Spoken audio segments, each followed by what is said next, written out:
경기도 어느 신도시에 사는 김준혁 씨와 이소연 씨 부부 이야기부터 해볼게요.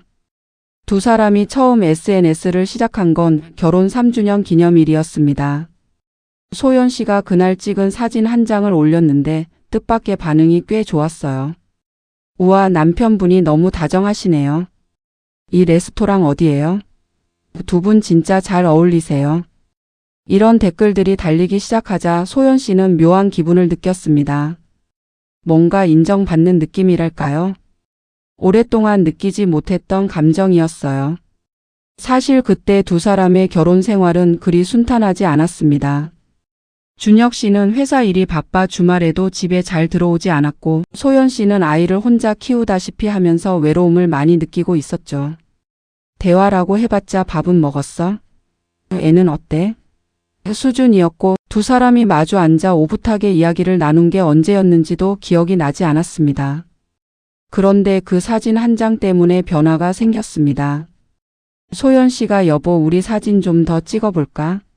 반응이 좋네라고 했을 때 준혁 씨는 처음엔 귀찮다는 표정을 지었습니다. 하지만 소연 씨가 팔로워가 늘면 나중에 협찬도 들어올 수 있대라고 하자 귀가 솔깃해졌죠. 준혁 씨는 평소에도 재테크에 관심이 많았거든요. 그렇게 두 사람의 SNS 부부 생활이 시작됐습니다. 초반에는 진짜 즐거웠습니다. 사진을 찍으러 맛있는 식당도 가고 오랜만에 드라이브도 하고 주말에 당일치기 여행도 다녔어요. 팔로워가 1000명이 넘고 10,000명이 넘고 어느새 10만 명을 향해 달려가면서 두 사람은 이상한 동력을 얻었습니다. 정확히는 각자 다른 이유로 달리고 있었지만요. 소연 씨에게 SNS는 일종의 구원이었습니다. 화면 속의 자기 모습이 진짜 자기라고 믿고 싶었어요. 다정한 남편과 행복하게 사는 아내. 그 이미지를 유지하기 위해서라면 뭐든 할 수 있었습니다. 준혁 씨에게는 또 다른 의미였어요. 팔로워가 늘수록 협찬 제품이 쌓일수록 그리고 낯선 사람들이 정말 멋진 남편이세요라는 말을 해줄수록 자존감이 올라가는 기분이었습니다. 회사에서는 별 볼 일 없는 과장이었지만 여기서는 달랐거든요. 하지만 문제는 카메라가 꺼지고 나서부터였습니다. 사진 촬영이 끝나면 두 사람 사이의 공기는 순식간에 차갑게 식어버렸어요. 식당에서 함께 밥을 먹는 중에도 각자 핸드폰만 들여다봤고 여행지에서 찍은 사진을 편집하느라 실제로는 서로 대화를 거의 하지 않았습니다. 어느 날은 아름다운 노을이 지는 해변에서 여보, 저기 봐봐, 노을 예쁘다라고 했더니 준혁 씨가 그거 찍자면서 카메라를 꺼내 들었어요. 노을을 같이 보는 게 아니라 노을을 찍는 것. 그 순간 소연 씨는 뭔가 이상하다는 걸 처음으로 느꼈다고 합니다. 팔로워 15만 명이 됐을 무렵이었어요. 한 대형 여행사에서 협찬 제의가 들어왔습니다. 제주도 리조트를 무료로 제공해 줄 테니 콘텐츠를 만들어 달라는 거였죠. 소연 씨는 기뻐서 어쩔 줄 몰랐습니다. 남편과 단둘이 제주도라니. 오랜만에 정말 행복한 여행이 될 것 같았어요. 그런데 막상 제주도에 도착하고 나서 현실은 달랐습니다. 두 사람은 사흘 내내 촬영에 매달렸어요. 아침 일찍 일어나 조명이 좋을 때 야외 사진을 찍고 수영장에서 물놀이 영상 찍고 저녁에는 식당에서 감성 분위기 연출하고 정작 리조트의 편안한 침대에서 느긋하게 쉰 시간은 거의 없었습니다. 소연 씨가 우리 좀 쉬면서 다닐 수 없어? 했더니 준혁 씨가 이거 협찬인데 제대로 찍어야 다음에도 들어오지라고 했어요. 그 말을 듣는 순간 소연 씨는 이 여행이 자신들을 위한 것이 아니라는 걸 깨달았습니다. 그리고 그게 단순히 여행만의 문제가 아니라는 것도요. 집으로 돌아와 올린 제주도 콘텐츠에는 수천 개의 댓글이 달렸습니다. 세상에서 제일 다정한 부부다. 저도 남편이랑 저런 여행 가고 싶어요. 보기만 해도 힐링된다. 소연 씨는 그 댓글들을 읽으면서 울고 싶었습니다. 사람들이 보고 있는 게 진짜가 아니라는 걸 자기만 알고 있었으니까요. 전혀 다른 유형의 부부도 있습니다. 서울 강남에 사는 박민준 씨와 최하은 씨 부부예요. 민준 씨는 잘 나가는 스타트업 대표였고 하은 씨는 인테리어 디자이너였습니다. 두 사람은 처음 만났을 때부터 서로에게 꽤 잘 어울리는 짝이었어요. 둘 다 세련된 취향을 가졌고 여행을 좋아했고 새로운 것에 도전하는 걸 즐겼습니다. 민준 씨가 SNS 부부 계정을 만들자고 먼저 제안했어요. 그에게는 사업적인 목적이 있었습니다. 개인 브랜딩을 위해서 부부의 라이프 스타일을 공유하면 사업에도 도움이 될 거라는 계산이었죠. 하은 씨는 처음에 조금 주저했습니다. 사생활이 노출되는 게 불편했거든요. 하지만 민준 씨가 우리 행복한 모습 보여주는 거잖아. 뭐가 문제야? 라고 하자 마지못해 동의했어요. 계정은 빠르게 성장했습니다. 하은 씨의 미적 감각이 돋보이는지 인테리어 사진, 민준 씨의 세련된 패션, 두 사람이 함께하는 고급 레스토랑과 해외여행. 모든 게 보는 사람들의 눈을 사로잡았어요. 팔로워가 50만 명이 넘어가자 제법 큰 브랜드들의 협찬이 쏟아지기 시작했습니다. 그런데 문제는 숫자에 있었어요. 민준 씨는 매일 아침 일어나면 팔로워 수를 확인했습니다. 게시물 반응을 분석하고 어떤 내용이 좋아요를 많이 받는지 연구했어요. 그러다 보니 두 사람의 일상이 점점 콘텐츠 중심으로 재편되기 시작했습니다. 예를 들어 이런 식이었어요. 어느 날 하은 씨가 오랫동안 꿈꾸던 소박한 카페를 찾아갔습니다. 허름하지만 분위기 있는 골목 안의 작은 카페였는데 한적하고 조용해서 마음이 너무 편안했대요. 근데 민준 씨가 그걸 보더니 여기는 사진이 잘 안 나오겠는데 다른 데 가자고 했습니다. 팔로워들이 반응하는 건 힙하고 포토제닉한 장소여야 하니까요. 하은 씨는 조용히 일어나 가방을 들었습니다. 말은 하지 않았지만 마음속으로는 뭔가가 조금씩 무너지는 기분이었어요. 그뿐만이 아니었습니다. 두 사람의 결혼기념일에는 어디를 갈지보다 어디를 찍을지가 더 중요한 문제가 됐어요. 싸움을 해도 금방 화해하는 척 영상을 찍었습니다. 실제로는 한마디도 안 하면서요. 한 번은 하은 씨가 건강이 안 좋아서 쉬고 싶다고 했는데 민준 씨가 협찬 일정이 있으니까 이번 주는 참아야 해라고 했어요. 그때 하은 씨는 자신이 아내가 아니라 직원 같다는 생각이 들었다고 합니다. 팔로워 70만 명이 됐을 때 두 사람은 기획사와 계약을 맺었습니다. 그때부터 두 사람의 일정은 매니저가 관리하게 됐어요. 언제 무엇을 올릴지, 어떤 내용으로 영상을 찍을지, 심지어 두 사람이 어떤 표정을 지어야 하는지까지요. 하은 씨는 어느 날 거울을 보다가 자신의 표정이 낯설다는 걸 느꼈습니다. 웃고 있는데 눈이 웃고 있지 않았어요. 그러던 어느 날 하은 씨는 큰 결심을 했습니다. 인스타그램에 긴 글을 올렸는데요. 내용은 이랬습니다. 저희 부부는 행복하지 않습니다. 정확히는 SNS 속의 저희 부부는 행복하지만 실제 저희는 한동안 대화다운 대화를 나눈 적이 없습니다. 저는 이 계정을 더 이상 운영하지 않겠습니다.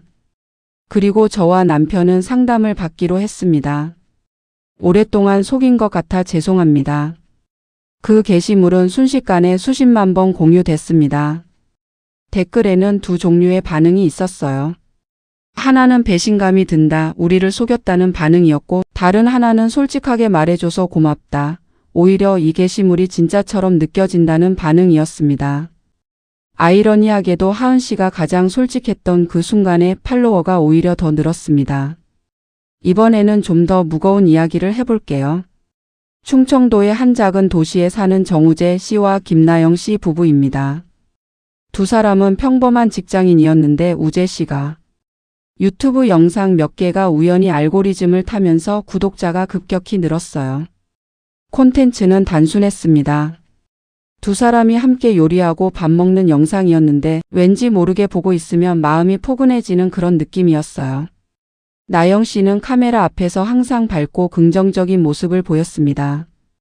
요리하다가 실수해도 웃음으로 넘기고 남편이 서툰 도움을 줘도 예쁘게 받아들이는 모습이 구독자들의 마음을 사로잡았죠. 그런데 나영 씨에게는 남편에게도 구독자들에게도 말 못하는 비밀이 있었습니다. 결혼한 지 6년이 됐는데 아이가 없었어요. 정확히는 아이가 생기지 않아서 두 사람은 오랫동안 불임 치료를 받고 있었습니다. 시험관 시술만 3번을 했어요. 3번 모두 실패했고요. 유튜브 구독자들은 그걸 몰랐습니다. 댓글에는 두 분 빨리 아기 낳으면 육아 브이로그도 찍어요. 세상에서 제일 좋은 부모가 될 것 같아요. 이런 말들이 수도 없이 달렸어요. 나영 씨는 그 댓글들을 볼 때마다 가슴이 아팠습니다. 영상 속에서 한박 웃음을 짓고 있는 자신이 얼마나 다른 사람처럼 느껴지던지요. 사람들이 모르는 또 다른 사실도 있었습니다. 우재 씨가 최근 들어 술을 많이 마신다는 것이었어요. 시술이 실패할 때마다 스트레스를 술로 풀었는데 그게 어느새 습관이 돼버렸습니다. 하지만 카메라 앞에서 우재 씨는 항상 다정하고 유쾌한 남편이었어요. 영상을 찍는 날에는 스스로도 다른 사람이 된 것 같았다고 합니다. 그러던 어느 날 나영 씨는 이상한 경험을 했습니다. 4번째 시험관 시술 결과를 기다리던 날이었어요. 병원에서 나오는데 전화기 알림이 왔어요. 유튜브 구독자가 50만 명을 돌파했다는 알림이었습니다. 나영 씨는 그 알림을 보며 한참을 멍하니 서 있었다고 해요. 50만 명의 사람들이 자신들의 행복한 모습을 보고 있는데 정작 자신은 지금 시술 결과를 떨리는 마음으로 기다리고 있는 것이죠. 행복하다고 믿어주는 사람이 50만 명인데 자신이 얼마나 불행한지 알아주는 사람은 아무도 없었습니다. 그날 나영 씨는 처음으로 남편에게 말했어요. 여보, 나 너무 힘들어. 유튜브 그만하고 싶어. 우재 씨는 잠시 침묵하다가 이렇게 말했습니다. 나도 그래. 두 사람은 그날 밤 오랫동안 이야기를 나눴습니다. 처음으로 솔직하게, 카메라 없이, 숫자 없이. 우재 씨는 자신이 술을 너무 많이 마시고 있다는 걸 인정했고, 나영 씨는 구독자들의 기대가 너무 버겁다고 말했어요. 결국 두 사람은 유튜브를 잠시 쉬기로 했습니다. 공지 영상을 올렸는데요. 거기서 처음으로 불임 치료를 받고 있다는 사실을 밝혔어요. 자세한 내용은 말하지 않았지만 치료 중이라 잠시 쉬어가겠다고 했습니다. 그 영상에 달린 댓글들은 지금까지 올린 어떤 영상보다 따뜻했습니다. 자신도 비슷한 경험을 했다는 분들의 이야기, 응원한다는 말들, 기다릴게요라는 말들. 나영 씨는 그 댓글들을 읽으며 처음으로 구독자들과 진짜로 연결된 느낌이 들었다고 합니다. 이번에는 조금 다른 각도의 이야기를 해볼게요. 어쩌면 가장 충격적인 이야기일 수도 있습니다. 서울의 한 유명 부부 인플루언서 이성호 씨와 장미래 씨 이야기입니다. 두 사람은 팔로워가 100만 명이 넘는 꽤 유명한 인플루언서였어요. 사람들은 두 사람을 SNS 시대의 이상적인 부부라고 불렀습니다. 결혼 10년 차에도 여전히 알콩달콩한 모습, 서로를 아끼고 배려하는 모습이 진짜처럼 보였거든요. 그런데 어느 날 미래 씨의 절친한 친구가 저에게 이런 말을 했습니다. 물론 이름은 바꿔서 말씀드리는 거예요. 저 부부 실제로는 결혼 7년 차에 거의 남이에요. 같은 집에 살지만 대화를 안 해. 자식 이야기, 집안일 이야기만 해. 그런데 카메라 앞에서는 완전히 다른 사람이 돼. 그 말을 들었을 때 처음에는 믿기지 않았습니다. 그 부부의 영상을 보면 두 사람의 눈빛에서 애정이 느껴지는 것 같았거든요. 그런데 미래 씨의 친구 말에 따르면 두 사람은 촬영 전에 항상 다투는 경우가 많았고 촬영이 끝나면 서로 다른 방으로 들어간다고 했어요. 어떻게 그게 가능할까요? 어떻게 실제로는 사이가 나쁜데 카메라 앞에서는 그렇게 다정할 수 있을까요? 성호 씨에게 직접 물어봤더니 이렇게 말하더군요. 물론 이것도 실제 이야기를 각색한 겁니다. 처음에는 힘들었어요. 싸우고 나서 찍으면 어색하니까. 그런데 어느 순간부터 카메라가 켜지는 게 저한테는 오히려 편해졌어요. 카메라 앞에서의 저는 제가 되고 싶은 남편이거든요. 실제 저는 그렇게 못 되지만 이 말이 참 마음에 걸립니다. 카메라 앞에 자신이 되고 싶은 자신이라는 것. 그렇다면 그 사람에게 SNS는 일종의 도피처인 동시에 이루지 못한 꿈의 공간인 셈이죠. 미래 씨는 또 다른 이야기를 했어요. 처음에는 남편이 카메라 앞에서만 잘해주니까 화가 났어요. 실제로도 저렇게 해주면 안 되나 싶어서요. 그런데 어느 순간부터 저도 카메라 앞에서만 행복해지는 법을 배운 것 같아요. 이상하게 들릴 수 있는데 그 1-2 시간이 일주일 중에 제일 행복한 시간이에요. 가짜라는 걸 알면서도요. 이 말은 우리에게 여러 가지 생각을 하게 만듭니다. 인간이 얼마나 복잡한 존재인지, 그리고 우리가 진짜와 가짜를 나누는 것이 과연 의미가 있는지에 대해서요. 이야기를 잠시 멈추고 한 가지 여쭤보고 싶은 게 있어요. 여러분은 혹시 SNS에서 누군가의 행복한 모습을 보면서 나도 저렇게 살면 좋겠다는 생각을 해보신 적 있나요? 아마 대부분 있으실 겁니다. 저도 그랬으니까요. 그런데 생각해보면 우리 자신도 SNS에 사진을 올릴 때 항상 제일 잘 나온 것, 제일 예쁜 것, 제일 행복해 보이는 것을 고르지 않나요? 음식 사진도 가장 맛있어 보이는 각도에서 찍고 여행 사진도 가장 예쁜 순간만 담고요. 그렇다면 우리 모두가 어느 정도는 SNS 속에 나와 실제의 나 사이에서 살고 있는 것 아닐까요? 이건 비난하는 게 아닙니다. 인간은 원래 자신의 좋은 모습을 보여주고 싶어 하거든요. 그게 자연스러운 본능이에요. 문제는 그 간극이 너무 커질 때, 그리고 그 간극을 채우기 위해 자신을 잃어버릴 때입니다. 오늘 이야기하고 있는 부부들도 처음부터 거짓말을 하려고 했던 건 아닐 거예요. 그냥 좋은 모습을 보여주고 싶었고 사람들이 좋아해 주니까 기분이 좋았고 그러다 보니 어느새 그 이미지에 갇혀버린 것이죠. 이 대목에서 저는 한 심리학자의 말이 생각납니다. 그분이 이렇게 말씀하셨어요. 인간은 타인에게 어떻게 보이느냐에 대해 엄청난 에너지를 씁니다. 문제는 그 에너지가 실제로 어떻게 살 것인가에 쓰여야 할 에너지와 같은 곳에서 나온다는 거예요. 깊이 생각해 볼 말이죠. 이번에는 좀 더 현실적인 돈과 관련된 이야기를 해볼게요. SNS 부부 인플루언서들이 얼마나 벌 수 있는지 혹시 궁금하신 분 계신가요? 생각보다 상당한 수준입니다.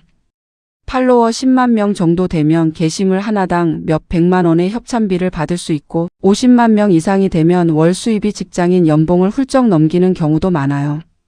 그러다 보니 처음에 취미로 시작했던 계정이 어느새 생계 수단이 돼버리는 경우가 생깁니다. 그리고 일이 되면 그때부터 달라지기 시작해요. 부산에 사는 한 부부의 이야기를 해드릴게요. 남편 이름은 유태양 씨, 아내는 조서아 씨라고 해두죠. 두 사람은 요리 콘텐츠로 유명해졌는데 특히 서아 씨의 손맛이 좋아서 레시피 영상이 큰 인기를 끌었습니다. 처음에는 정말 즐거운 취미였어요. 주말마다 함께 요리하고 새로운 메뉴를 개발하고 실패해도 같이 웃으면서. 그런데 구독자가 늘고 협찬이 들어오기 시작하면서 분위기가 달라졌습니다. 협찬 제품은 반드시 써야 했어요. 때로는 서아 씨가 전혀 좋다고 생각하지 않는 제품도요. 조미료 협찬을 받으면 그 조미료를 넣어서 요리를 해야 했는데 서아 씨가 평소에 절대 안 쓰던 첨가물이 잔뜩 든 제품이었어요. 자신이 좋아요도 안 하면서 정말 맛있어요. 여러분도 써보세요 라고 말해야 할 때 그 기분이 어떠셨을지 짐작이 가시죠? 태양 씨와의 갈등도 생겼습니다. 태양 씨는 수익을 최대화하기 위해 최대한 많은 협찬을 받고 싶어 했어요. 반면 서아 씨는 정말 좋은 제품만 소개하고 싶었죠. 두 사람의 의견 충돌이 점점 잦아졌습니다. 이 제품 진짜 별로야. 이거 광고하면 사람들한테 미안하지 않아? 그럼 우리 뭘로 먹고 살아? 협찬 안 받으면 수입이 없잖아. 그러니까 처음부터 이걸 직업으로 만들면 안 됐다고. 지금 후회하자는 거야? 이미 이렇게 됐는데. 이런 대화들이 반복되다 보면 지치게 됩니다. 그리고 그 지침이 화면에 슬며시 배어 나오기 시작하죠. 예전처럼 자연스럽지가 않아요. 어딘가 연기 같은 느낌. 구독자 중에 눈치 빠른 분들은 알아챕니다. 댓글에 요즘 두 분 좀 어색해 보여요. 전 같지 않으세요? 이런 말이 달리기 시작했어요. 그러면 두 사람은 더 열심히 자연스러운 척을 해야 했습니다. 악순환이죠. 결국 서아 씨가 먼저 한계에 왔습니다. 한 협찬 촬영이 끝나고 나서 자신이 좋지도 않은 제품을 마치 사랑하는 것처럼 소개한 직후에 서아 씨는 혼자 욕실에 들어가 한참을 울었다고 해요. 그 뒤로 서아 씨는 태양 씨에게 말했습니다. 나는 요리가 좋아서 시작한 거야. 근데 지금은 요리가 싫어. 협찬 때문에 만드는 음식이 맛없어. 내가 진짜로 맛있다고 생각하는 걸 만들고 싶어. 두 사람은 결국 협찬을 절반으로 줄이기로 합의했습니다. 수입은 줄었지만 서아 씨의 표정이 다시 살아났어요. 구독자들도 차이를 느꼈는지 요즘 영상이 예전 분위기로 돌아온 것 같아서 좋아요라는 댓글이 달리기 시작했습니다. 자, 여기까지 몇 가지 이야기를 들어보셨는데요. 이쯤에서 우리가 함께 생각해봐야 할 것들이 있습니다. SNS가 부부에게 어떤 영향을 미치는 걸까요? 첫째로 비교의 기준이 달라집니다. 예전에는 내 주변 사람들과 비교했어요. 친척 중에 누가 더 잘 사는지, 이웃집은 어떤지 정도였죠. 그런데 지금은 전 세계 수십만 명의 삶이 매일같이 내 눈앞에 펼쳐집니다. 그것도 가장 예쁘고 행복해 보이는 순간들만요. 그러니 아무리 괜찮은 결혼 생활을 하고 있어도 우리는 왜 저렇지 못하나는 생각이 들 수밖에 없어요. 심리학에서는 이걸 상향 비교라고 부릅니다. 자신보다 더 좋아 보이는 것과 비교하는 거죠. 이런 비교는 자기 발전의 동기가 되기도 하지만 대부분은 불만족과 불안으로 이어집니다. 둘째로 관계의 목적이 흐려집니다. 결혼은 두 사람이 함께 살기 위한 약속이잖아요. 서로를 보살피고 기쁠 때 같이 기뻐하고 힘들 때 옆에 있어주는 것. 그런데 SNS가 개입하면 관계의 목적이 조금씩 달라지기 시작합니다. 행복하기 위해서가 아니라 행복해 보이기 위해서 노력하게 되는 거예요. 두 가지는 비슷해 보이지만 완전히 다릅니다. 전자는 내면을 향하고 후자는 외부를 향해요. 그리고 외부를 향하는 노력은 끝이 없습니다. 팔로워가 1000명이면 10,000명을 원하고 10,000명이면 10만 명을 원하거든요. 셋째로 솔직한 감정 표현이 어려워집니다. 부부 사이에서 가장 중요한 건 솔직함이에요. 힘들 때 힘들다고 말하고 외로울 때 외롭다고 말하고 화날 때 화났다고 말하는 것. 그런데 항상 행복한 부부의 이미지를 유지해야 한다는 압박이 있으면 그런 솔직한 감정을 표현하기가 어려워집니다. 마이너스가 될 수 있으니까요. 그렇게 쌓이지 못한 감정들은 어디로 갈까요? 안에서 곪습니다.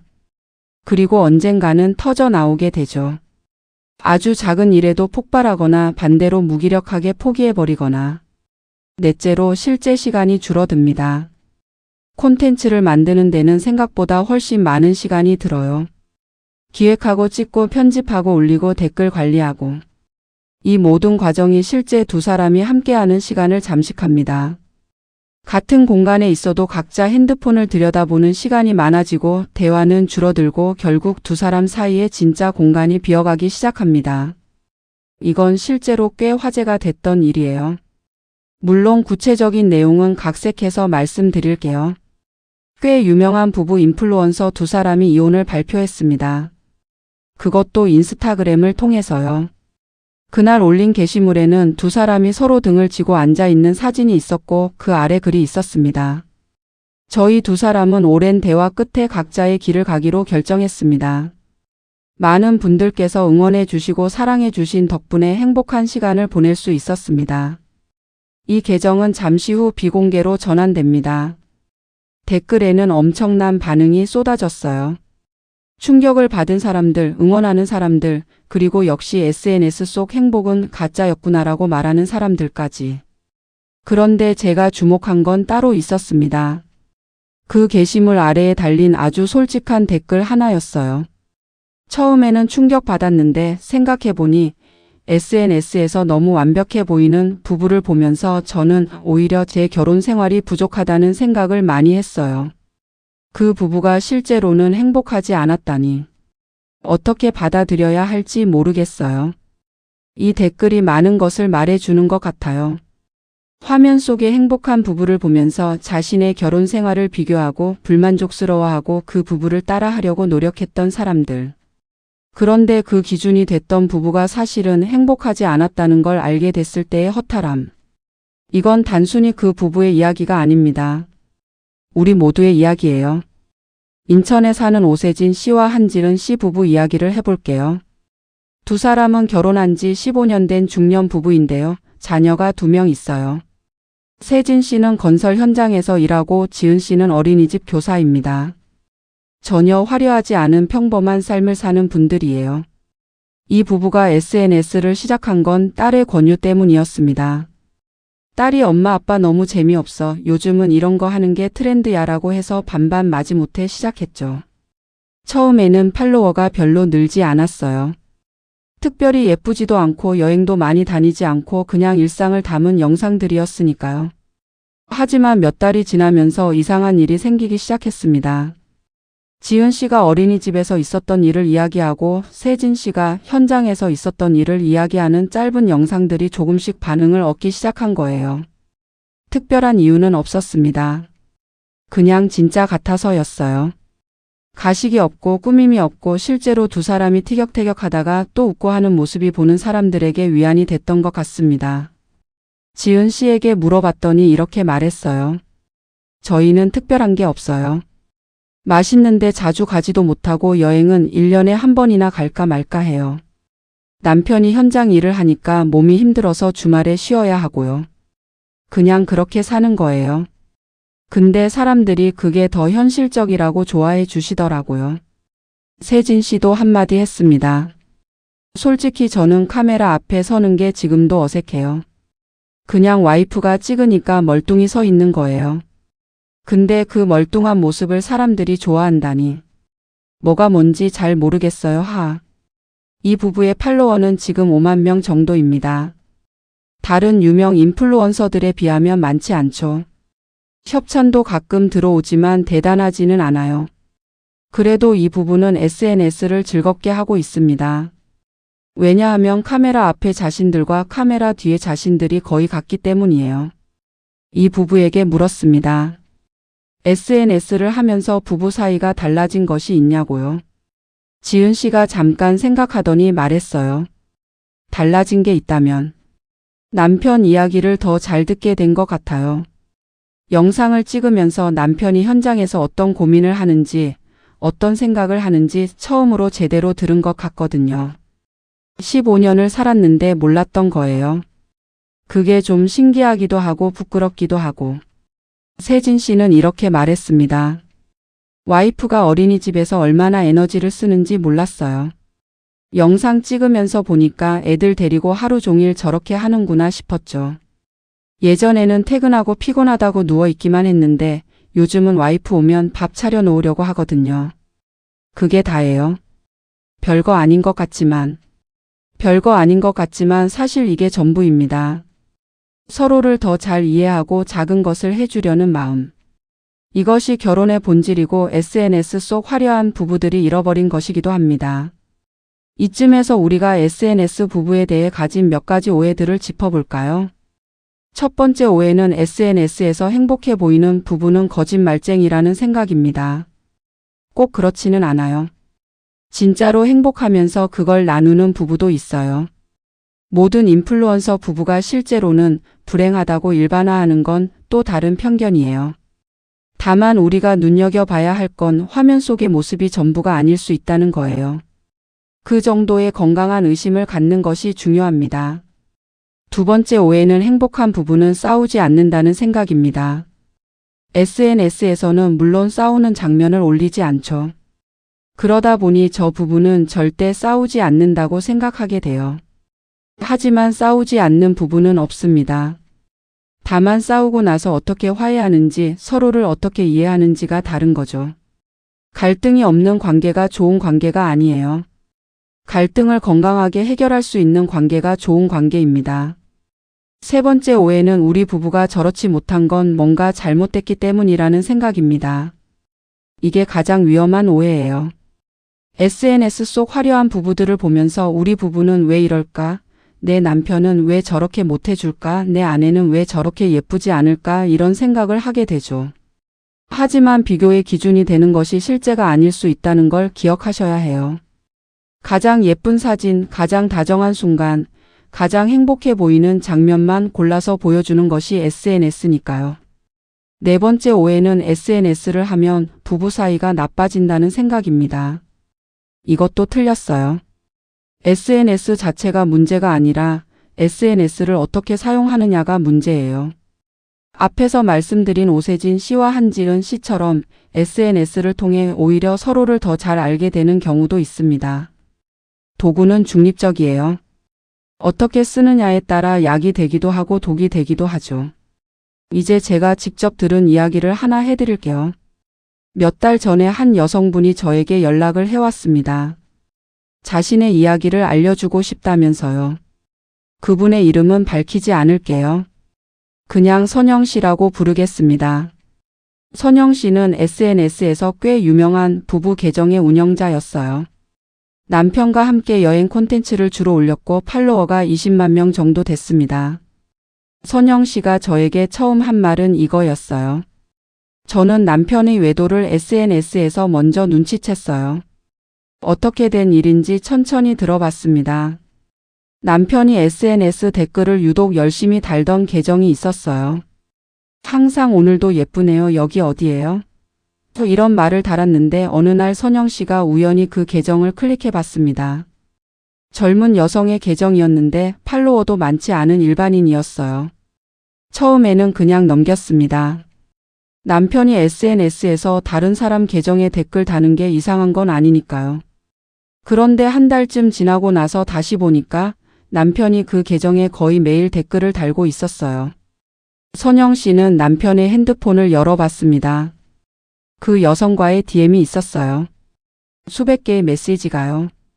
선영 씨는 그 자리에서 무너졌다고 합니다. 바로 그 이틀 전에 두 사람은 제주도 여행 콘텐츠를 올렸거든요. 댓글에 세상에서 제일 행복한 부부 같은 말들이 달려 있었고요. 저는 선영 씨에게 물었어요.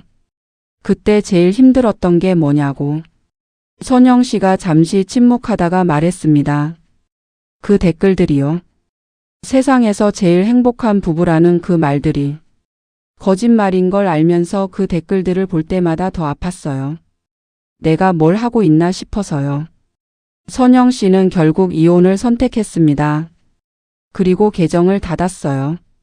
마지막 게시물에 아무 설명도 달지 않고 그냥 화면을 검게 칠한 사진을 올렸습니다. 그게 전부였어요. 저는 선영 씨가 그 이후에 어떻게 지내는지 알고 싶었습니다. 잘 지내고 있냐고 물었더니 이렇게 대답했어요. 네. 사실 이혼하고 나서 처음 몇 달은 너무 힘들었어요. 그런데 지금은 오히려 더 나은 것 같아요. 이상하게 들릴 수 있지만 지금 제가 사는 게 훨씬 진짜 같거든요. 아침에 일어나서 억지로 웃을 필요가 없고 밥 먹을 때 예쁘게 찍을 필요도 없고 그냥 저대로 살 수 있어서 좋아요.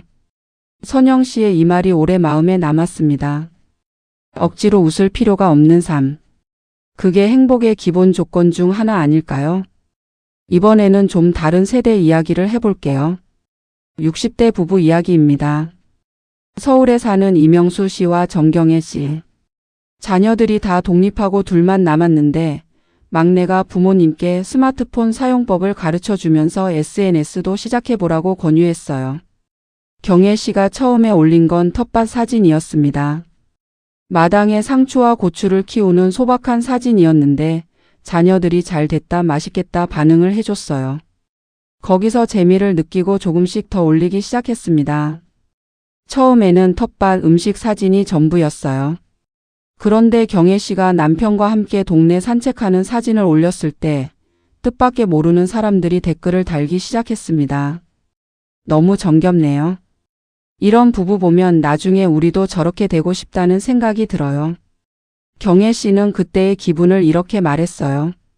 세상에 우리가 남들한테 좋아 보일 수도 있구나. 그게 처음에는 신기했어요. 우리가 뭐 특별한 게 있나 싶었는데 그냥 나이 들어서도 같이 다니는 게 이쁘다고 하더라고요. 명수 씨는 처음에 SNS에 회의적이었습니다. 그게 다 가짜들이야. 뭘 좋아해라고 했는데 어느 날 경애 씨가 자신과 함께 찍은 사진에 200개가 넘는 좋아요가 달린 걸 보고 생각이 바뀌었어요. 인간적인 반응이죠. 그런데 이 부부에게는 SNS를 하면서 특이한 변화가 생겼습니다. 명수 씨가 더 부지런해졌어요. 예전에는 주말에 집에만 있으려고 했는데 경애 씨와 사진 찍을 데 없나 하면서 먼저 나가자고 한다는 거예요. 경애 씨도 요리를 할 때 좀 더 신경 쓰게 됐고요. 사진을 찍으니까요. 제가 이 부부의 이야기에서 특히 인상적이었던 건 명수 씨가 한 이 말이었습니다. 솔직히 말하면 애들 다 떠나고 나서 우리 둘이 뭘 해야 하나 막막했어요. 할 말도 없고 할 것도 없고 그냥 TV보다 자는 게 전부였거든요. 근데 이거 하면서 같이 다닐 때도 생기고 얘기할 것도 생기고 그게 좋더라고요. 이 부부의 팔로워는 몇만 명 정도입니다. 협찬도 받지 않고 수익화도 안 해요. 그냥 좋아서 같이 뭔가를 하는 게 좋아서 올립니다. 이 부부야말로 SNS를 제일 건강하게 쓰는 사례가 아닐까 생각했어요. 인플루언서 부부들의 이야기를 이렇게 오래 했는데 이제 그 반대편에 있는 사람들 이야기를 해볼게요. 그 영상들을 보는 사람들, 댓글을 다는 사람들의 이야기입니다. 이런 남편 어디서 구해요? 라는 댓글을 다는 사람은 어떤 삶을 살고 있을까요? 한 분을 직접 인터뷰한 적이 있습니다. 50대 여성분이었는데 부부 인플루언서 계정의 열성 팬이었어요. 거의 모든 게시물에 댓글을 달고 영상은 빠짐없이 봤습니다. 그분의 이야기를 들어보니 결혼 생활이 많이 힘들었어요. 남편이 무뚝뚝하고 표현이 없어서 외로움을 많이 느꼈는데 인플루언서 부부의 영상을 보면서 위안을 받았다고 하더군요. 저 부부를 보면서 결혼이 저럴 수도 있구나 하는 희망을 얻었어요. 그런데 그 부부가 이혼 발표를 했을 때 그분은 상당한 충격을 받으셨대요. 배신당한 기분이었어요. 그 부부가 행복하다는 걸 믿었는데 그게 가짜였다니. 내가 위안받은 게 가짜에서 받은 거잖아요. 저는 이 말을 들으면서 복잡한 감정을 느꼈습니다. 가짜에서 진짜 위안을 받을 수 있을까요? 아니면 위안 자체는 진짜인데 그 원천이 가짜였던 걸까요? 또 다른 분도 있었어요. 20대 미혼 여성분인데 부부 인플루언서를 열심히 팔로우한다고 했습니다. 이유를 물어봤더니 이렇게 말했어요. 결혼이 두려워요. 주변에 결혼하고 힘들어하는 사람들이 많거든요. 근데 저 부부 보면 결혼도 저렇게 행복할 수 있겠다는 용기가 생겨요. 이 말도 마음이 쓰였습니다. 결혼에 대한 두려움을 SNS로 달래고 있는 거잖아요. 그런데 그 달램의 대상이 현실보다 훨씬 예쁘게 편집된 것이라면 실제 결혼 생활과의 괴리를 어떻게 감당할 수 있을까요? 한 가지 더. 결혼한 지 30년 된 남성분이 이런 말을 하셨어요. 아내가 부부 인플루언서 영상을 보면서 저한테 왜 저렇게 못해주냐고 해요. 근데 저는 그 영상이 진짜라고 생각이 안 거든요. 그냥 편집된 거잖아요. 그걸 기준으로 저를 비교하는 게 억울할 때가 있어요. 이 남성분의 말도 일리가 있어요. SNS 속 부부의 모습이 비교의 기준이 되면서 실제 배우자에 대한 불만이 증폭되는 현상. 이건 정말 조심해야 할 부분입니다. 심리 상담을 오래 하신 선생님께 이 주제에 대해 여쭤본 적이 있습니다. 그분이 해주신 말씀 중에 기억에 남는 게 있어요. 사람들이 SNS에서 완벽한 부부를 보며 부러워하는 건 사실 그 부부가 부러운 게 아니에요. 자신이 원하지만 갖지 못한 것에 대한 갈망이죠. 그게 인정, 사랑, 안정, 여유. 사람마다 다릅니다. SNS 속 부부는 그 갈망을 투사하는 스크린 같은 거예요. 그 말이 인상적이었습니다.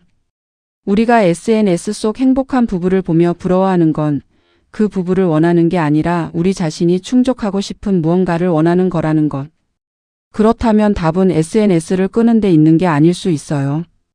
SNS를 보면서 내가 뭘 원하는지를 깨닫고 그걸 실제 삶에서 찾아가는 것이 더 건강한 방향이겠죠. 또 다른 전문가분은 이런 말씀을 해주셨어요. 부부 관계에서 가장 해로운 것 중 하나가 비교입니다. 예전에는 비교의 대상이 주변 이웃이나 친척 정도였는데 지금은 전 세계에 가장 잘 편집된 버전들이 비교 대상이 됐어요. 그러니 아무리 좋은 결혼 생활을 해도 부족하게 느껴질 수밖에 없죠. 이건 개인의 문제라기보다 구조적인 문제예요. 구조적인 문제라는 말이 중요합니다. 이건 당신이 약하거나 불행해서가 아니에요. 지금 우리가 살고 있는 이 시대의 특성 때문에 누구나 겪을 수 있는 어려움이라는 거죠. 잠시 다른 각도로 생각해 볼게요. 카메라를 끄고 나서 SNS를 닫고 나서 그 자리에 무엇이 남아야 할까요? 저는 오래전에 할머니 할아버지가 사시는 시골집에 갔던 기억이 있어요. 두 분은 SNS는커녕 스마트폰도 없으셨죠. 하루 종일 텃밭 일하고 저녁이면 마루에 나란히 앉아 부채질하면서 이야기 나누시는 모습. 화려하지 않았지만 뭔가 단단한 게 있었어요. 그 단단함이 뭘까 한참 생각해 봤습니다. 세월이었어요. 함께 쌓아온 시간. 어려울 때 옆에 있었던 기억, 싸우고 화해했던 기억, 그냥 아무 말 없이 같은 공간에 있었던 시간들. 그런 것들이 쌓여서 두 사람 사이에 눈에 보이지 않는 무언가가 생기는 거잖아요. SNS는 그걸 보여줄 수가 없어요. 사진 한 장이 아무리 예뻐도 영상이 아무리 감동적이어도 그 쌓인 세월의 무게는 담을 수 없죠. 그래서 저는 SNS 속 행복한 부부를 보면 요즘 이런 생각을 합니다. 저 부부는 정말 저 사진 속처럼 살고 있을까? 가 아니라 저 부부는 카메라가 없을 때 어떻게 살고 있을까? 그리고 그 질문을 나 자신에게도 해봅니다. 나는 아무도 보지 않을 때 어떤 사람인가? 어쩌면 이 질문이 SNS 시대의 가장 중요한 질문일 수 있어요. 이번엔 좀 색다른 이야기를 해볼게요. 한 인플루언서가 직접 고백한 이야기입니다. 그분은 팔로워가 30만 명이 넘는 부부 인플루언서였는데 어느 날 라이브 방송을 켰습니다. 그런데 영상이 시작되자마자 갑자기 울기 시작했어요. 시청자들이 당황해서 댓글로 왜 우세요? 괜찮으세요? 물어봤는데 그분이 한참 만에 이렇게 말했습니다. 저 지금 이혼 서류 들고 있어요. 오늘 사인해야 해요. 근데 이걸 여러분한테 먼저 말해야 할 것 같아서요. 그동안 행복한 척해서 미안해요. 그 라이브 방송이 퍼져나가면서 엄청난 화제가 됐어요. 댓글 중에는 왜 라이브로 이걸 해요? 사생활이잖아요 라는 말도 있었고 처음으로 이 채널이 진짜처럼 느껴진다는 말도 있었습니다. 저는 그 영상을 보면서 여러 감정이 들었어요. 안타깝기도 하고 어딘가 공감이 가기도 하고 그분에게 라이브 방송이 어쩌면 가장 솔직하게 말할 수 있는 공간이었을 수도 있겠다는 생각도 들었습니다. 가족도 친구도 아닌 자신을 모르는 사람들에게. 그분은 그 뒤로 계정을 오랫동안 닫았다가 몇 달 후에 다시 열었는데요. 이번에는 혼자였습니다. 혼자 사는 일상, 혼자 밥 먹는 모습, 혼자 여행 다니는 것들을 올리기 시작했어요. 팔로워가 많이 줄었지만 댓글은 오히려 더 따뜻해졌습니다. 혼자서도 이렇게 잘 지낼 수 있구나. 저도 용기 얻었어요. 이혼하고 힘들었는데 언니 보고 힘냈어요. 이런 말들이요. 그분은 나중에 인터뷰에서 이렇게 말했습니다. 결혼할 때는 행복한 부부의 모습을 보여줬고 이혼할 때는 혼자 다시 시작하는 모습을 보여주고 있어요. 어느 쪽이 더 진짜냐고 물으면 둘 다 진짜인 것 같아요. 그냥 삶이에요. 완벽하지 않은. 긴 이야기를 들어오셨는데 이제 정리를 해볼까요? SNS 속 완벽한 부부들의 이야기를 하면서 우리가 배울 수 있는 것들이 있습니다. 첫 번째는 비교를 멈추는 것입니다. SNS에서 본 부부의 모습은 그들 삶의 아주 작은 조각이에요. 가장 예쁘고 행복해 보이는 순간만 골라서 편집한 것이죠. 그것을 내 결혼 생활 전체와 비교하는 건 공평하지 않습니다. 내 결혼 생활의 가장 행복한 순간들만 모아보면 어떨까요? 아마 나쁘지 않을 거예요. 두 번째는 진짜 대화입니다. 오늘 이야기한 부부들의 공통적인 문제가 뭐였나요? 대부분 카메라 앞에서는 이야기하면서 실제로는 대화하지 않았다는 거예요. 진짜 대화. 힘들다고 말하는 것, 외롭다고 말하는 것, 무섭다고 말하는 것. 그게 먼저예요. 세 번째는 작은 것을 소중히 여기는 것입니다. 앞에서 소개한 오세진 씨가 아내 오면 밥 차려 놓으려 한다고 했죠. 그게 소소하지만 진짜입니다. 여행 가서 인증샷 찍는 것보다 퇴근해서 따뜻한 밥 한 그릇 차려 놓는 것이 더 오래 기억에 남아요. SNS에는 올릴 수 없는 그런 것들이 관계를 실제로 쌓아가는 벽돌들입니다. 네 번째는 나 자신을 들여다보는 것입니다. SNS 속 행복한 부부를 보면서 부러움이 든다면 그 부러움이 정확히 무엇인지 한번 들여다보세요. 여행이 부러운 건지, 다정함이 부러운 건지, 아니면 남들한테 인정받는 게 부러운 건지. 그걸 알면 실제 내 삶에서 어떤 것을 채워야 할지 방향이 보입니다. 다섯 번째는 SNS를 도구로 사용하는 것입니다. SNS가 목적이 되면 관계가 도구가 돼버립니다. 반대로 SNS를 도구로 사용하면 앞에 이명수 씨, 경혜 씨 부부처럼 오히려 관계가 더 풍요로워질 수도 있어요. 차이는 SNS를 위해 행복한 척하는가가 아니라 행복하기 위해 SNS를 쓰는가입니다. 오늘 참 긴 이야기를 들어주셨습니다. 완벽한 SNS 부부들의 이면에 있는 이야기들, 때로는 안타깝고 때로는 쓸쓸한 이야기들을 함께 들어봤는데요. 제가 이 이야기들을 통해 드리고 싶었던 말은 한 가지예요. 진짜 행복은 보여지는 것이 아니라 느껴지는 것입니다. 100만 명에게 행복해 보이는 것보다 단 한 명의 배우자와 진짜로 행복한 것이 훨씬 중요하고 훨씬 의미 있어요. 수십만 개의 좋아요보다 퇴근해서 지친 몸으로 들어왔을 때 밥 먹었어? 라고 물어봐 주는 그 한마디가 더 따뜻합니다. SNS는 우리 삶의 한 부분일 뿐이에요.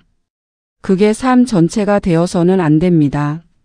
화면 속에 빛나는 순간들도 아름답지만 화면이 없는 그 일상의 순간들이 진짜 삶이에요. 오늘 이 이야기를 들으시면서 혹시 배우자가 생각나셨나요?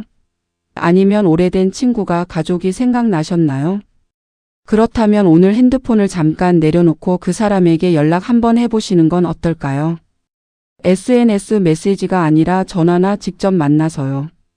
잘 있어? 밥은 먹었어? 요즘 어때? 이 짧은 한마디가 수십만 팔로워가 달린 어떤 게시물보다 더 진짜일 거예요.